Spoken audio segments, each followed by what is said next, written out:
Aye. No fishing.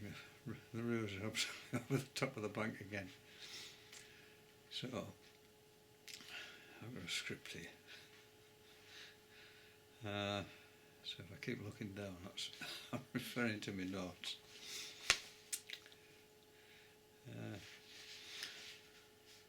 When I travelled down to River Swale to go fishing, I passed a fair number of interesting buildings, but in the past I've just driven straight past and never really bothered to have a look at them.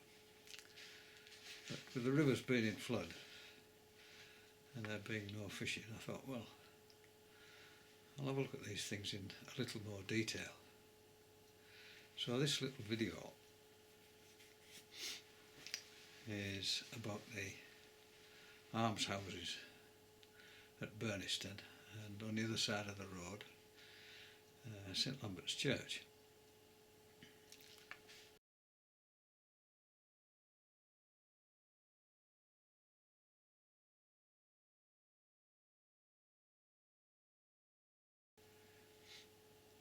The Almshouses were built in 1688 at the bequest of the vicar, who was a Reverend Matthew Robinson, who was a bit of a character. And he was vicar of Berneston from 1651 until 1682.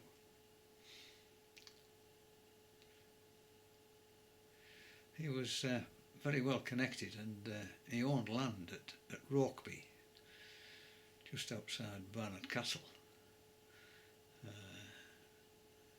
His father was a barrister, a sort of great uncle of Lord Rokeby, as he was then.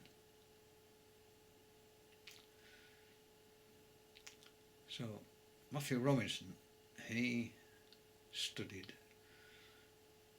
physic,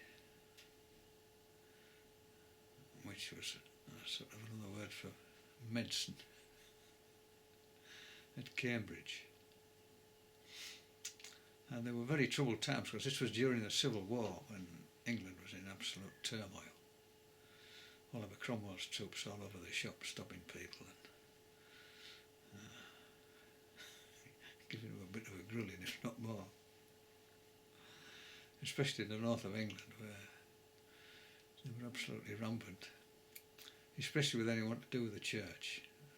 They tended to use churches as sort of barracks, took their horses and everything inside and made a right mess of the place.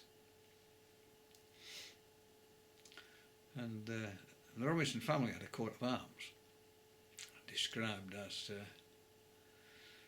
a shield blazoned with a chevron between three hearts, with three trefoils on the chevron and a crescent for difference.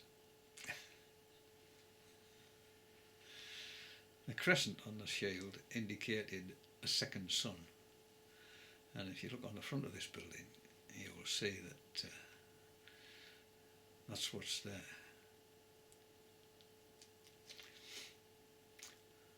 As a young man, he ran a pack of beagles. It was quite common for the local clergyman to be at the field sports, as it were. He also had a great eye for horses, and he was one of the top breeders of class horses in the north of England. So he'd buy them in cheap and sell them on expensive. The almshouses consisted of 6 dwellings, and on the end there was a free grammar school for 17 pupils. And the head honcho, the sort of chief master, he got £16 a year to teach arithmetic and writing, and he had an assistant, the arms master, who got £5, 8 shillings a year, and he taught reading.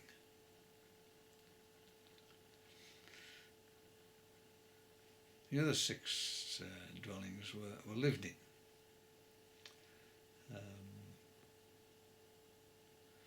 And residents used to get £3 12 shillings a year. They used to get 2 shillings to buy coal in July and a small sum to buy dinner on St Matthew's Day, of course their patron being Matthew Robinson, the vicar.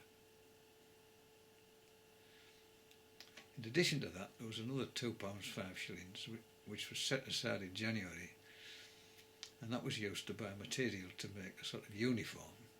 They all seemed to have to wear the same uniform, and it was originally a sort of very coarse material, purple shag, and they also got a gown at Christmas. And to pay for all this, there was the rent, £43 a year, from a farm near Scab Newton. I can't find anything about this place, but it would seemingly have been a farm on the Newton House estate. And this free grammar school, it continued until 1852, when a new school was built next door, and it was used until the 1970s, when the current school was built on a new site further up the village. And Matthew Robinson, he wrote about his life, and there's a copy in his former college, which was St John's in Cambridge, and it was published in 1856, which was way after his death, by the University Press, and it was edited by a Mr. J.E.B. Mayo of the university.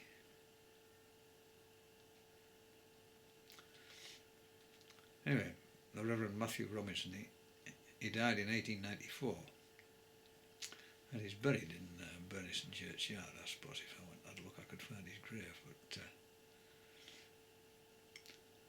but he left a huge amount of money, £20,000. was a hell of a lump in 1694.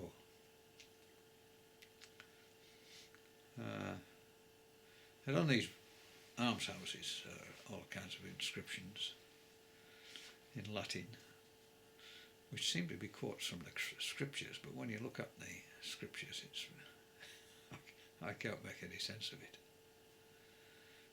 The only one which you can make any sense of is the one above the school entrance.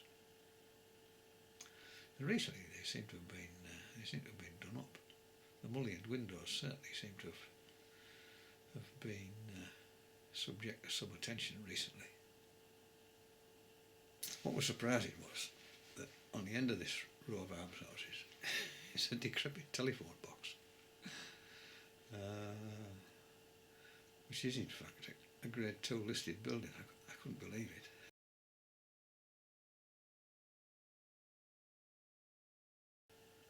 So this is a video I took of the almshouses and the telephone box a couple of weeks ago. These are the almshouses at Berneston. They're very nice. They've obviously just had their stonework renovated around the windows. If you just turn around there, you can see the Church of St Lambert. I cannot really make that one out, but below it on the lintel is some Latin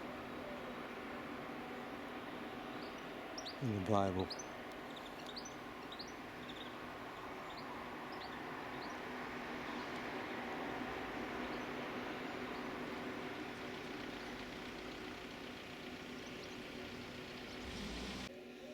And this one has a coat of arms, 3 stags,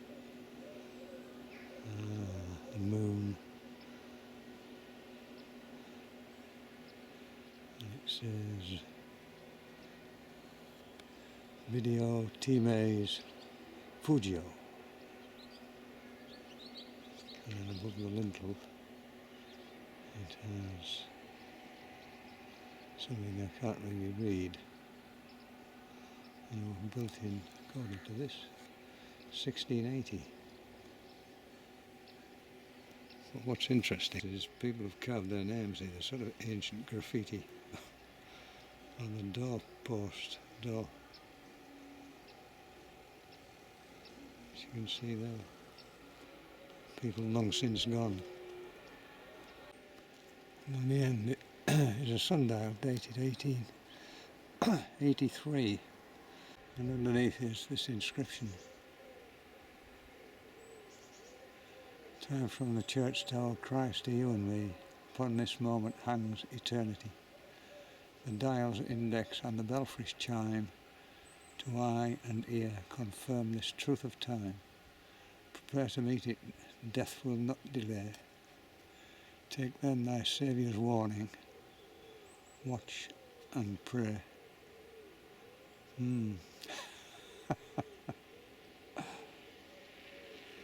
Which is in fact a listed building. It was listed in 1988. It was designed by Sir Gilbert Scott in 1935. Considering it's a listed building, it's in a pretty shabby condition. With the windows at the top has been smashed, and I think all the windows are plastic, but they should be glass. Let's have a look inside it, see what it's like inside. There's obviously a box there for mail to be picked up. It does in fact have a telephone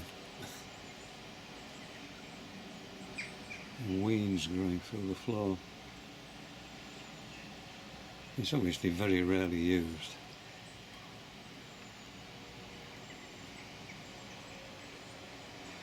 Cobwebs everywhere.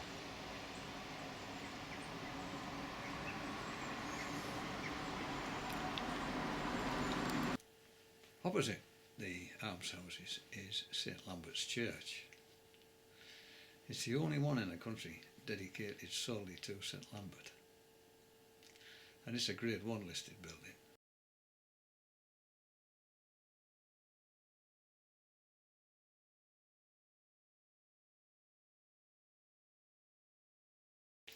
It was built in the 13th century, but it's been much altered.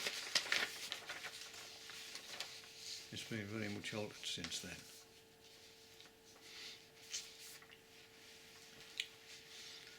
The Dowager Duchess of Cleveland, who appeared on an earlier video, lived at Newton House,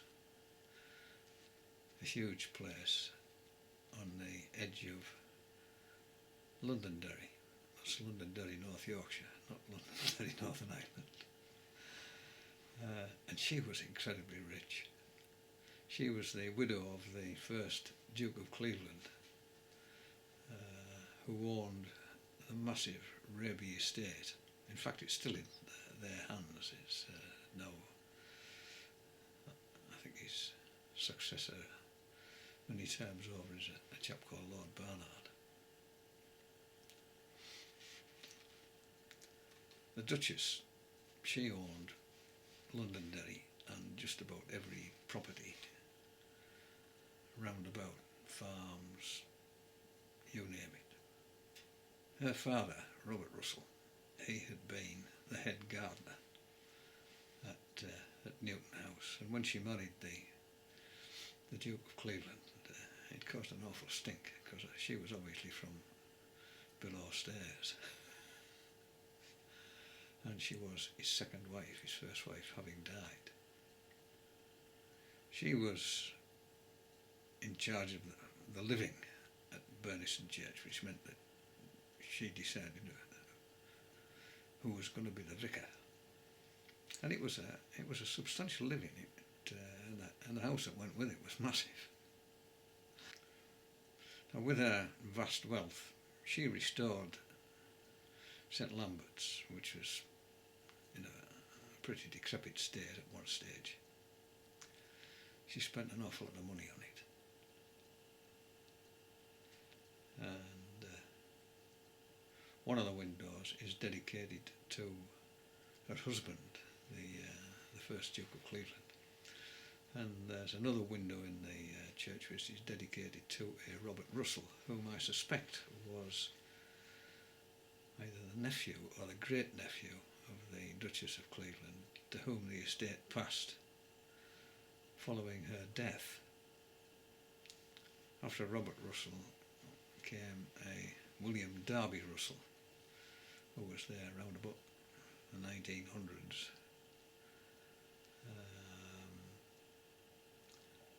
But the Russell connection with the church finished with the death of a Miss Mary Elizabeth Russell. She was the last of them. She died in 1928, and the Newton House estate was sold off. It became an hotel, but in 1938 it was requisitioned by the RAF. All the gardens and the parkland were turned into the RAF Leeming Air Base, which is still there. And the house, which survived the war, was demolished in 1956. I mean, the cost of the upkeep was just massive. I mean, you can find more about Newton House on an earlier video. I think it was Deer Street, Part 4. Gives more information and some photographs about Newton House.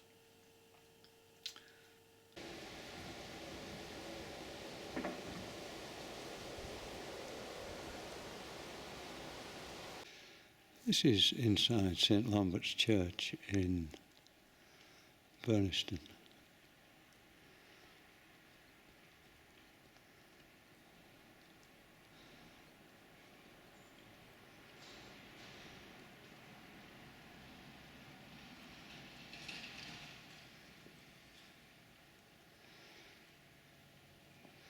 A nice organ case.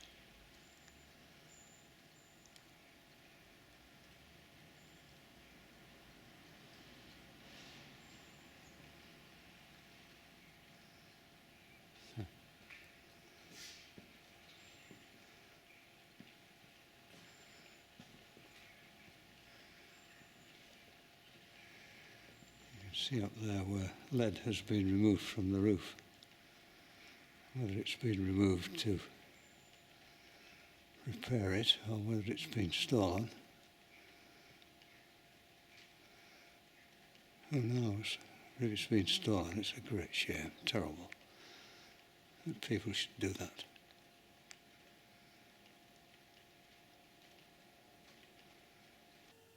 The other thing about St Lambert's Church is that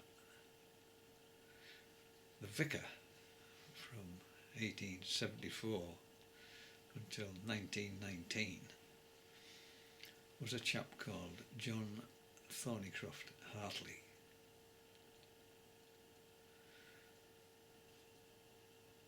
And his story is quite extraordinary, and the next video is all about that.